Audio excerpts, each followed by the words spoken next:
but the progress has proved to be unsustainable. The first intervention, and the most overlooked, is to maximize output from agriculture, which employs the vast majority of people in poor countries.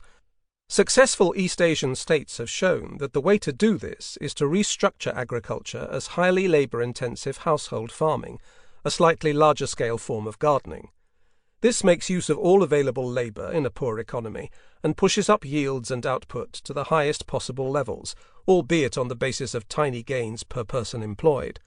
The overall result is an initial productive surplus that primes demand for goods and services. The second intervention, in many respects a second stage, is to direct investment and entrepreneurs towards manufacturing. This is because manufacturing industry makes the most effective use of the limited productive skills of the workforce of a developing economy, as workers begin to migrate out of agriculture. Relatively unskilled labourers create value in factories by working with machines that can be easily purchased on the world market.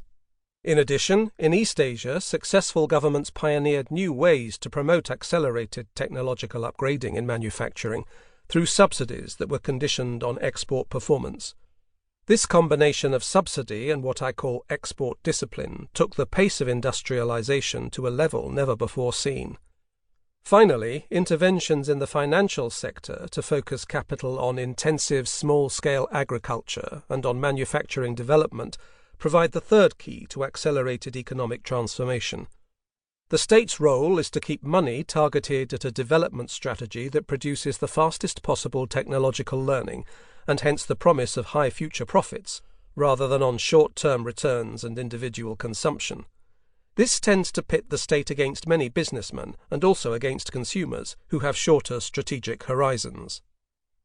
The policy prescription for rapid economic development was confused for a time in East Asia by the presence of other fast-growing economies that did not conform to the pattern of Japan, Korea, Taiwan, and China.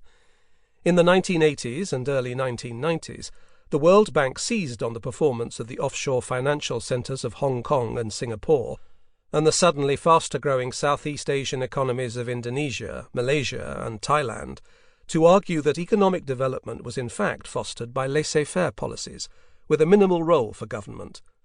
Despite the fact that the offshore centres, with their tiny, dense populations and absence of agricultural sectors to drag on productivity, are not really comparable to regular countries, the World Bank used Hong Kong and Singapore as two of its three proving case studies in a highly controversial 1987 report. After widespread academic criticism of the report, the World Bank followed up with another one in 1993, the East Asian Miracle, which admitted the existence of industrial policy and infant industry protection in some states.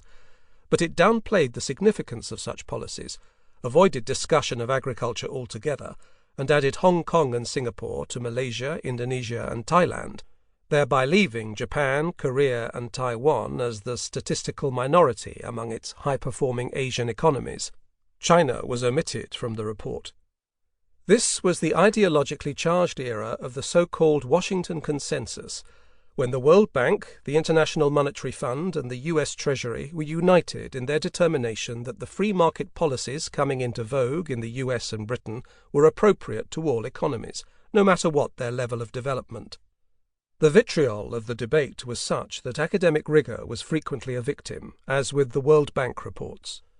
Indeed, even the academic specialists on Japan, Korea, and Taiwan who opposed the Washington Consensus position on economic development made suspect claims in order to bolster their case. This only added to confusion. Chalmers Johnson wrote in the preface to his seminal study of Japanese development, published in 1982, "The Japanese development model is being repeated today in newly industrializing states of East Asia, Taiwan, and South Korea, and in Singapore and South and Southeast Asian countries."